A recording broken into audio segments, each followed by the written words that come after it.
Hi friends, నమస్తే. June 2వ తారీఖు వరకు తెలంగాణ రాష్ట్రంలో ఎక్కువగా వినిపించినటువంటి పేరు రాజీవ్ యువ వికాసం పథకం గురించే. ఎక్కడ చూసినా కూడా ఈ యొక్క రాజీవ్ యువ వికాసం పథకం గురించే చర్చ జరిగింది. జూన్ 2 తారీఖు రోజున అర్హులకి ఈ యొక్క మంజూరు పత్రాలని అదేవిధంగా చెక్కులని కూడా పంపిణీ చేస్తామని తెలంగాణ రాష్ట్ర ప్రభుత్వం అయితే చెప్పడం జరిగింది. అయితే జూన్ 2వ తారీఖు రోజునైతే ఈ యొక్క కార్యక్రమాన్ని పోస్ట్ పోన్ చేస్తూ ముఖ్యమంత్రి శ్రీ రేవంత్ రెడ్డి గారు అయితే నిర్ణయాన్ని తీసుకోవడం జరిగింది. అసలు ఈ యువకులకి రాజీవ్ యువ వికాసం దక్కేనా? రిలీజ్ చేసిన లిస్టుల సంగతి ఏంటి? అర్హుల లిస్టులనైతే ఆల్రెడీ కొన్ని గ్రామాలలో, కొన్ని మండలాలలో, కొన్ని జిల్లాలలో రిలీజ్ అయితే చేయడం జరిగింది. కొన్ని చోట్ల ఇంకా రిలీజ్ కాలేదు. ఈ రిలీజ్ అయినటువంటి లిస్టులలో ఉన్నటువంటి పేర్లు శాశ్వతంగా అలానే ఉంటాయా? వారికే ఈ యొక్క అర్హులు అని భావించి చెక్కులని పంపిణీ చేస్తారా, లేదు అంటే మళ్ళీ ఆ లిస్టులని మార్చేటటువంటి అవకాశం ఉందా అనేటటువంటి పూర్తి వివరాలని మనం ఇక్కడ ఈ వీడియోలో చర్చించుకుందాం. వీడియోని మీరు ఎక్కడా కూడా స్కిప్ చేయకుండా చివరి వరకు కంటిన్యూ చేయండి. మొదటిసారి కనుక మీరు మన ఛానల్ని చూస్తున్నట్టయితే ఈ వీడియోకి ఒక లైక్ చేయండి. అదేవిధంగా మన ఛానల్ని సబ్స్క్రైబ్ చేసుకొని సపోర్ట్ చేస్తారని కోరుకుంటున్నాను. ఇప్పుడైతే మనం వీడియో టాపిక్లోకి వెళ్ళిపోదాం. ఫ్రెండ్స్, ఇక్కడ ప్రముఖ దినపత్రికని చూసినట్టయితే ఏది రాజీవ్ యువ వికాసం అనే టైటిల్ మీద ఈ యొక్క వార్తా ప్రకటనని ప్రచురించడం జరిగింది. పాడి పశువులు, గొర్రెలు, మేకలు, కోళ్ల పెంపకం యూనిట్లని పొందినవారు వాటిని తిరిగి అమ్ముకునే అవకాశం ఉన్నదని, అసలు సిసలైన లబ్ధిదారులని ఎంపిక చేయడానికి ఈ యూనిట్లపై పునరాలోచన చేయాలని ప్రభుత్వం సూచించింది. రాజీవ్ యువ వికాసం అమలుపై మళ్లీ విధి విధానాలను రూపొందిస్తామని, అప్పటి వరకు ఎవరికి ఎలాంటి యూనిట్లను కేటాయించవద్దని పేర్కొంది.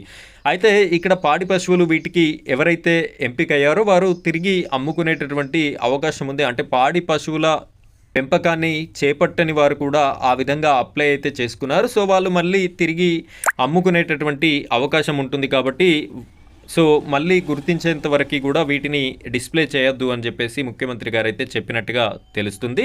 మేము పథకాన్ని అమలు చేయడానికి సిద్ధంగానే ఉన్నాం, కానీ తెలంగాణ ప్రజల దొంగలు అన్నట్టు ఈ పార్టీ వైఖరి. కానీ వాస్తవానికి అసలు విషయం ఏమిటంటే రేవంత్ వచ్చాక ప్రభుత్వ ఖజానా ఖాళీ అయింది, ఆదాయం పడిపోయింది, పథకం అమలుకు పైసలు లేవు, కనీసం దాన్ని ప్రారంభించే పరిస్థితి కూడా లేదు. అందుకే రేవంత్ సర్కార్ తెలంగాణ ప్రజలను కాదు యువతని దొంగల కింద లెక్కగట్టింది అని చెప్పేసి ఈ యొక్క దినపత్రిక వాళ్ళైతే రాయడం జరిగింది.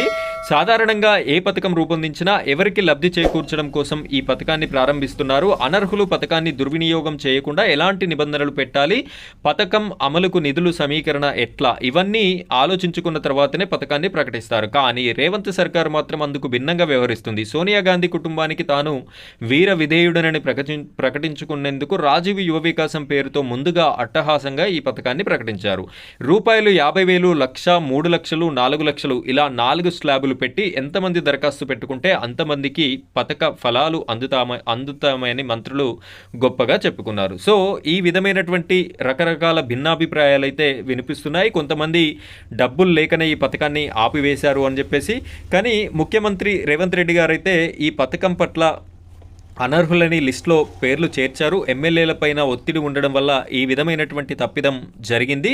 కాబట్టి మళ్ళీ రీవెరిఫికేషన్ చేసి అర్హుల కరెక్ట్గా ఎవరైతే అర్హులు ఉంటారో ఆ అర్హులని చేర్చాలి అని చెప్పేసి ముఖ్యమంత్రి రేవంత్ రెడ్డి గారు అయితే చెప్పడం జరిగింది. ఆ విధమైనటువంటి ప్రక్రియ చేపట్టాలి అని చెప్పేసి చెప్పిన దానివల్ల ఇంతవరకు ఇచ్చినటువంటి లిస్టులలో మార్పులు చేర్పులు అయితే జరిగేటటువంటి అవకాశం మనకి కనిపిస్తుంది. అనర్హుల పేర్లైతే ఈ లిస్టులో నుండి తొలగిపోవడం జరుగుతుంది. అర్హుల పేర్లు అయితే మళ్ళీ చేర్చడం జరుగుతుంది అని చెప్పేసి మనకి తెలుస్తుంది. అయితే ప్రభుత్వం తరపు నుండి ఈ యొక్క రాజీవ్ యువ వికాసానికి సంబంధించి ఏదైనా అప్డేట్ ఇస్తే బాగుంటుంది. అంటే పలానా డేట్ రోజున మళ్ళీ లిస్ట్ అనేది రిలీజ్ చేస్తాము, పలానా డేట్ రోజున మీకు మంజూరు పత్రాలు కానివ్వండి, లేదు అంటే చెక్కులు కానివ్వండి పంపిణీ చేస్తాము అనేటటువంటి విషయాన్ని అయితే చెప్తే బాగుంటుంది అని చెప్పేసి ప్రజలైతే కోరుకుంటున్నారు. దాని మీద స్పష్టమైన ఆదేశాలు మంత్రి దగ్గర నుండి కానివ్వండి, ముఖ్యమంత్రి గారి దగ్గర నుండి కానివ్వండి, లేదు అంటే తదితర ఎమ్మెల్యేల దగ్గర నుండి కానీ ఏదైనా ఇన్ఫర్మేషన్ రాగానే నేను మీకు వీడియోస్ రూపంలో అయితే